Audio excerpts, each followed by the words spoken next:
Nashville. Walter Cronkite. And Dan Rather in Washington. Mariah McLaughlin in Washington. Terry Drinkwater in Los Angeles. Jim Kilpatrick in Los Angeles. Gary Shepard in Tonkin, South Vietnam. Ron Bond in Detroit. And tonight, another special report on the environmental crisis. Can the world be saved? Good evening. President Nixon's announcement on a new troop withdrawal from Vietnam is only 3 days away. But it appears there is still quite a bit of dissension within the military about any pullouts in the immediate future. The story from Dan Rather. The President had Defense Secretary Laird call together top war advisors at the Pentagon. They met in rooms along the Defense Department's Eisenhower corridor to discuss the Vietnam report Mr. Nixon is to give the nation Thursday.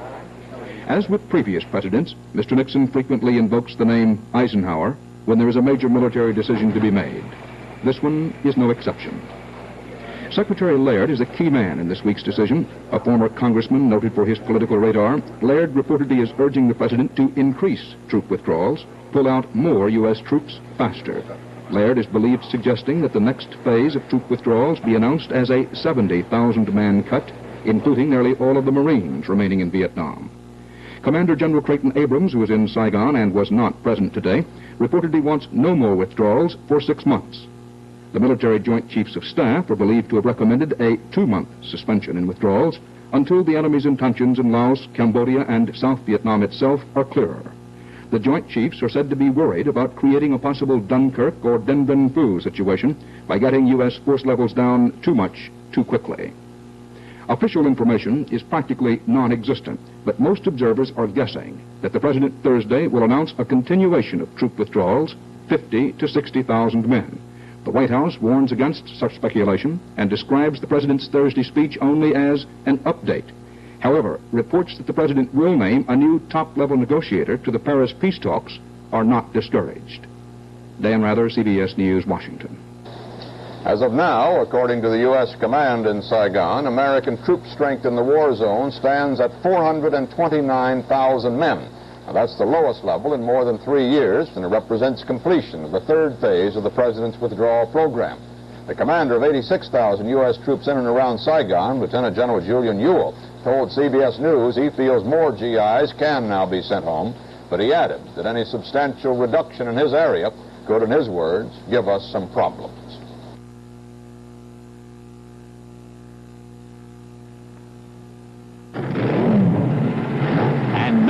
Into the select circle of the world's great performance cars comes Ford's Maverick. Did you say Maverick? You gotta be kidding. Come on. Maverick? Yes, Ford's new Maverick Grabber. Does the Grabber belong with these performance cars? Well, yes and no. No, it doesn't have a monster engine. No, it doesn't have a monster price. No, it doesn't have high insurance rates, and it doesn't use premium gas. But yes, you do get wild Grabber colors, a special sporty black painted hood and grille, a zippy big 6 engine, dual racing mirrors, and a cool sleek spoiler. They're all standard on the new Maverick Grabber. For $19.95, it's a Maverick. But for a little more, it's a Maverick Grabber. Ford gives you better ideas. The new communist offensive in South Vietnam has produced the first rocket attack on Saigon in almost 4 months. At least 4 of the Soviet-made missiles struck the heart of the capital, one of them slamming into a movie house. 4 South Vietnamese were reported killed and 38 wounded. The communists have concentrated most of their recent attacks on special forces camps, and Gary Shepard reports on the base that has seen the heaviest action. Ever since the siege at Dak Sieng began, this South Vietnamese base at Tonkin has been the main receiving point for casualties, and the medics here have been busy around the clock. These are the remains of South Vietnamese soldiers who were killed at Dak Sieng several days ago. The heavy fighting there prevented the removal of their bodies until now. This woman and her 3 children were living at Dak Sieng when the siege began. Her husband was one of the civilian irregular defense forces defending the outpost. He was killed several days ago. South Vietnamese military authorities say there are still 700 women and children living in bunkers at the camp. all of them families of other South Vietnamese soldiers, all of them waiting to be evacuated. Sergeant Daniel Noonan of Whittier, California, was one of the handful of American Special Forces personnel at Dak Siang when the siege began. How did you spend those 11 days out there? Like a rat in the ground. So we couldn't go out. Every time we stuck our head out the door, we got mortars, recoilless rifle. Just about everything you can think of coming in those doors. They had the doors pegged. They had them zeroed in. How did you get the wounded out? Medevac.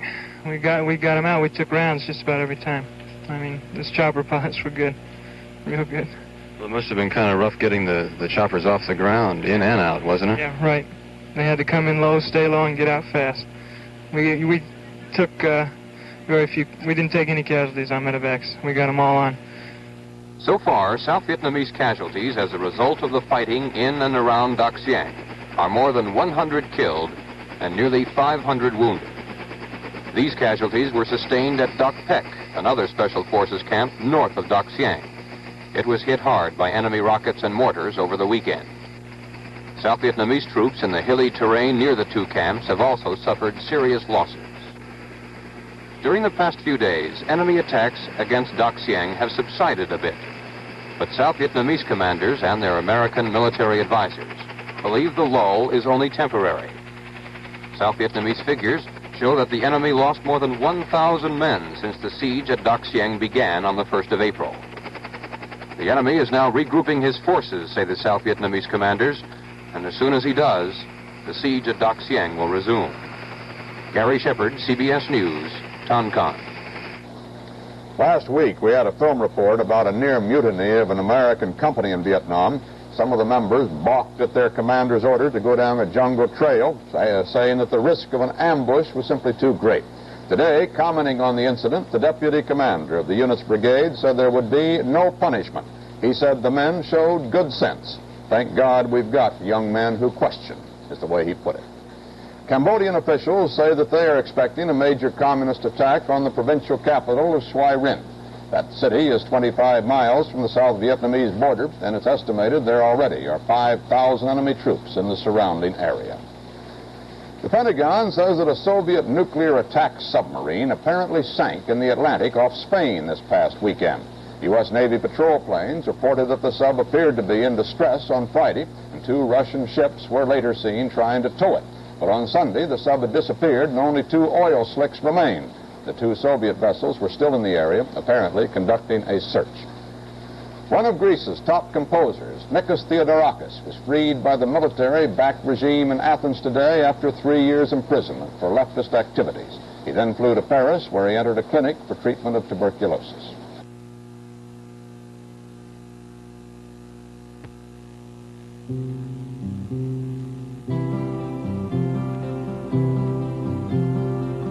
New multifilter from Philip Morris Research. A low-tar cigarette with a tobacco man's kind of flavor. With only 14 milligrams of tar and 1.1 of nicotine as compared to all U.S. government-tested cigarettes, which range from a high of 32 milligrams tar, 2.5 of nicotine, to a low of 4 milligrams tar, 0.1 of nicotine. New low-tar multifilter with a unique filter combination of activated charcoal, acetate fibers, and a fresh air system for extra mildness.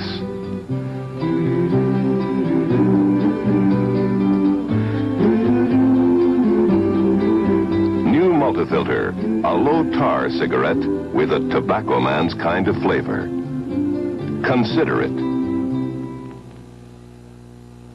The flight of Apollo 13 proceeds so close to perfection that a scheduled mid-course correction tonight has been canceled by ground control. The engineers have asked the astronauts to check out a potential pressure problem in the helium system during their programmed inspection of the moon landing craft, but they say chances are almost zero that it is important. Conservative sentiment to impeach liberal Justice William Douglas began to take the form of action in Congress today. In addition to the defeats of Supreme Court nominees Haynesworth and Carswell, a new book by Douglas is aggravating the opposition to him. It's entitled Points of Rebellion, and among other things, warns that violence may be the only effective response to social ills. House Republican leader Gerald Ford referred to an Evergreen Review excerpt from the book in announcing a move against Douglas. The shocking content of this magazine, the pictures, the articles, and the advertisements, certainly convinces me, and I'm sure many, many others in the House of Representatives, that the time has come for action in the Congress of the United States against this Justice of the United States Supreme Court. Of course, the contents of this particular article associated with this particular magazine, these are not the basic reasons why there should be such action in the House of Representatives. There are many, many, many other charges that fully justify the House of Representatives taking action this week. And I will present a comprehensive review of the charges and allegations on Wednesday, and there undoubtedly will be subsequent action in the House of Representatives later this week. Mr. Ford, you say the Select Committee will investigate the charges against Justice Douglas, but you also say you've already made up your mind that he's guilty. Why have an investigating committee? Well, I and a member of my staff have been working for 7 months on this case. We have collected a great deal of information. I feel on the basis 7 months' activity that impeachment is justified. But I want the rest of the members of the House of Representatives to have the benefit of the investigation of a committee of our own. Former Vice President Humphrey today cautioned against impeachment. If it is meant to avenge the defeats of Judges Hainsworth and Carswell, Humphrey said, it would be counterproductive and could kick back. He added, in his words, when you start talking about impeachment, you better have pretty good grounds. Humphrey also endorsed one of the men President Nixon reportedly is considering for the Supreme Court nomination, Federal Circuit Judge Harry Blackmun of Minnesota. Humphrey called Blackmun a political moderate, devoid of racial prejudice, and an excellent potential justice. In another aftermath of the Carswell defeat, Senator Margaret Chase Smith today denounced President Nixon's congressional liaison aide, Bryce Harlow.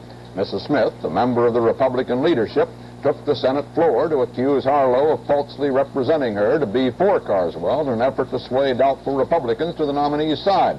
After the vote, in which she opposed Carswell, Harlow said that the information had come from her office and that she must have changed her mind. Mrs. Smith challenged Harlow to prove his statements or retract them and apologize. Manatee County officials today resumed control of their schools and prepared to carry out court-ordered desegregation. Meantime, Florida Governor Claude Kirk, who blocked desegregation for a week, took his fight to a federal appeals court in New Orleans and got a little help from the Justice Department. Kirk, who says he's opposing forced busing, personally filed a brief seeking to modify the Manatee desegregation plan. The Justice Department brief suggested that the district judge may have exceeded his powers in drawing up that plan and offered the help of the Department of Health, Education, and Welfare to write a new plan if needed. On another level, the Justice Department opposed Kirk's effort to take the fight directly to the Supreme Court. The Solicitor General said Kirk deliberately set up the confrontation of federal and state powers and is in a poor posture to ask Supreme Court intervention.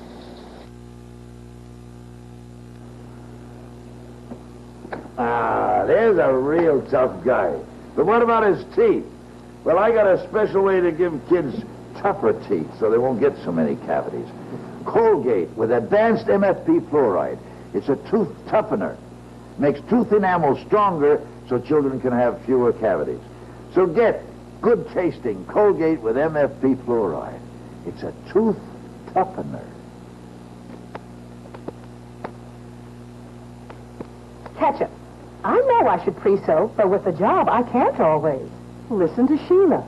Colgate's new Punch detergent puts the enzyme power of pre-soaks and active water conditioners right in your washer. Watch. We've stitched around stains and dirt. Let's wash in Punch. Now, remove the stitching. No stains, no dirt. Can't always pre-soak? Get enzyme active Punch detergent. In Los Angeles today, a teacher strike crippled the nation's second-largest school system. Terry Drinkwater reports. 641,000 students usually go to school in Los Angeles, but today there were hardly any teachers in the classrooms. The union said the strike was 80 to 90% effective. The Board of Education tried to keep the schools open with the relatively few non-striking teachers and some parents, but many schools had to be closed. There just weren't enough adults to even supervise the youngsters. The issues? More money for the teachers. They have already rejected a 5% pay offer. Better facilities, more complete libraries, more classrooms. More money spent on vocational training, smaller classes, and an increase in counseling. The final major issue, better maintenance. Many schools are dirty in addition to being overcrowded. The Los Angeles Teachers Union is newly formed. Two rival organizations joined forces last year. The result, power and militants. Well, I think the strike has been called because of the deteriorating conditions in the Los Angeles Unified School District. Right now, our school district is facing $41.1 million in budget cuts. We went through $26 million the year before that. Our schools haven't been painted for 17 years. Our class sizes are probably 46 out of the 50 in the state of California. Our reading programs need improvement. And generally, nurses are being fired, counselors are being fired. And the teachers of Los Angeles have decided that we've got to turn the corner and things have got to improve in the school district. How long do you think it will last? I think this week, as foregone conclusion, will definitely be out all week, and we really can't foresee the end of this in the very near future. I don't know. I hope so. I've been teaching a Senior A course in social studies. Kids need it to get to college, and I haven't had a book for 6 years. I've been teaching it on my nerve. I'm also the basketball coach at this school. They're closing down athletics. They want to take that out of the budget. This hurts the whole picture, educationally, athletically, any which way. We want these kids to have the best of everything, and we're not getting the chance to do it for them. Can you meet the union demands financially? No, it's impossible. The union demands are all economic in nature, and the Los Angeles City School simply has come to the end of the road. There's no more money. We haven't had a tax increase for over 13 years, and there's simply not enough money to meet any of the major demands. As the schools were closed and classes dismissed, we asked students how they felt about the strike. If I'm away from my classes for a long period of time, I'm going to miss out, and I'm going to lose a lot of the knowledge I had.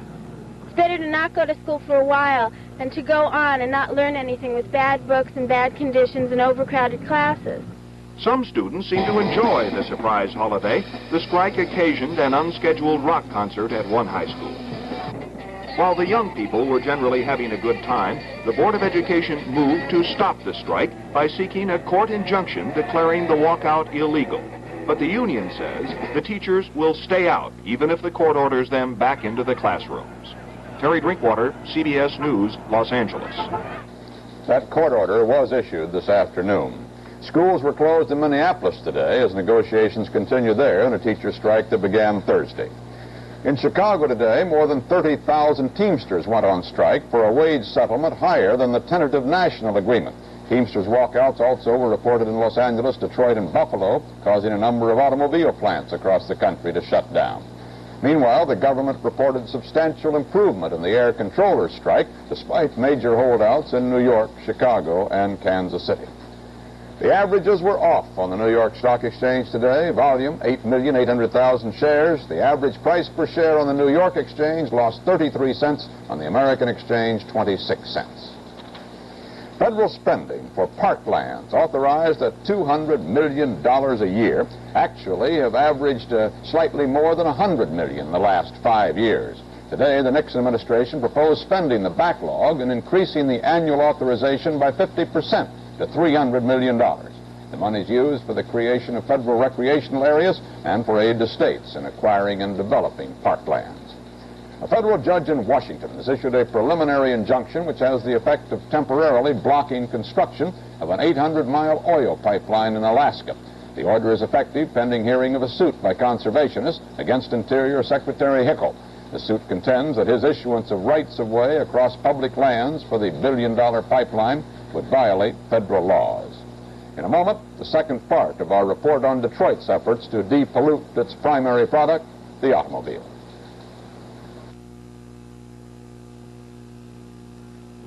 When you go out these days, it's a rough world out there, especially for tires. That's why Uniroyal Tiger Paws now have steel-reinforced tread.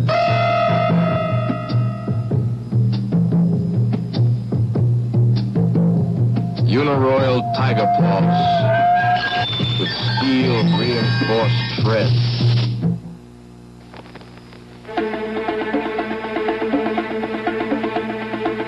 Anyone who tries to tell you that you can drive any golf ball further than this one isn't telling you the truth. Because you cannot drive any regulation golf ball further than this one.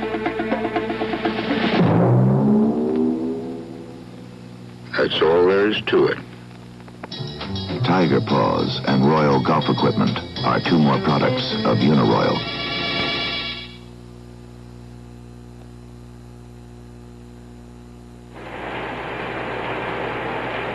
This is a 1970 Ford assembly line.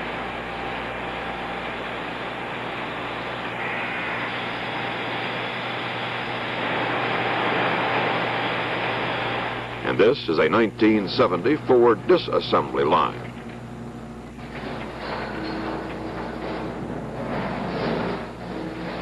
Whole engines and transmissions, the pride of Detroit just a few years ago, dumped into a kind of monstrous disposal to emerge a few seconds later in fragments no bigger than a man's hand. Inside that cylinder, a 16-ton disc revolves. Great studs around the rim of the disc smash into the engines at 100 miles an hour, turning them to fragments. A Parnassus of greasy pistons, a cornucopia of overaged crankshafts. Mechanical shredders that cut up car bodies for scrap have been around for years, but this experimental Ford operation, called Environ Incorporated, is designed to break up the heavy machinery. It's Detroit's newest attempt to clean up after itself by scrapping and recycling the millions of cars that go out of service each year and turn into one of America's leading eyesores. Jack Hodges, the president of Environ, told producer Ron Vaughn that he's not worried about too many junk cars, but too few. When a shredder goes into a community, it very rapidly eats up the piles of readily available car hulks. In Detroit here, for example, we have a shortage of car hulks. In the Cleveland area, there is a very definite shortage of car hulks. The shredder installations in Cleveland could use twice as many car hulks. As a matter of fact, they're bringing them as far as Terre Haute, Indiana, to Cleveland. We're bringing them as far as Dayton into the Detroit area to scrap. And making money at it? Oh, absolutely. Sure. What is a car worth at the time it's scrapped? Actually scrapped to be recycled as metals. The car probably has a retail, not a retail, but a metals value of approximately $35 for the various components. It's a very fast process. A car can be dismantled into these various components in a matter of minutes, an hour. How do you get the eyesore cars that increasingly decorate the edges of our highways? Well, I think there are many ways. One of the major problems right now, and it was pointed out by the 1967 Council of State Governments, is that we have no uniform laws regarding titling of cars. One of the things that might help would be to have an arbitrary cutoff period. For example, saying that every car over 8 years old is presumed worthless, and that title would automatically vest with the state or with the city municipality. Then it could be very quickly scrapped and would be. Mr. Hodges, it seems to me you're saying that essentially the problem of the proliferation of old cars is solved, are you? I'm saying we're very close to it if it isn't solved. Detroit today is convinced that it is well on the way to solving all its pollution problems, solving them in the time-honored fashion, with new hardware, with technology. Only among some of the younger engineers did we find a feeling of uncertainty as to whether the solutions are really that simple, whether the sale of 8 or 9 million cars a year can indeed go on forever. The senior engineers and executives see the future pretty much as a continuation of the past. A little more chrome, a few more gadgets, but basically the same reliable model that has done so well for so long. I think the American people have shown that they prefer and they want very much to have personal transportation, the convenience of going where they want to go, when they want to go, in their own vehicle with their own family. I think this is going to continue. If we can provide that type of personal transportation without the attendant problems of congestion and pollution and these other things, I think the population of these cars will continue to grow with the population of people. A couple of weeks ago, about 30 miles from here, Some students took sledgehammers to a car and beat it to pieces after having tried it as a polluter. A few weeks before that at San Jose State, a bunch of students chipped in, bought a new Ford Maverick, and buried it. Now, are you getting a psychological reaction against automobiles among this younger generation?